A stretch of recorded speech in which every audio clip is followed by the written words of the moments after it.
கொல்லையில தென்னை வைத்து குருத்தோல பெட்டி செஞ்சு சீனி போட்டு நீ திங்க செல்லமாய் பிறந்தவளோ.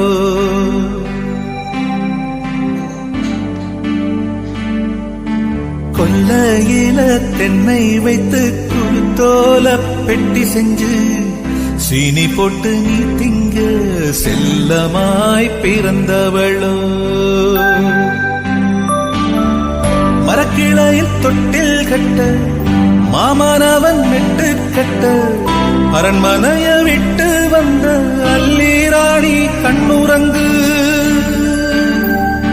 கொல்லையில தென்னை வைத்து குருத்தோல பெட்டி செஞ்சு சீனி போட்டு நீ திங்க செல்லமாய் பிறந்தவளோ.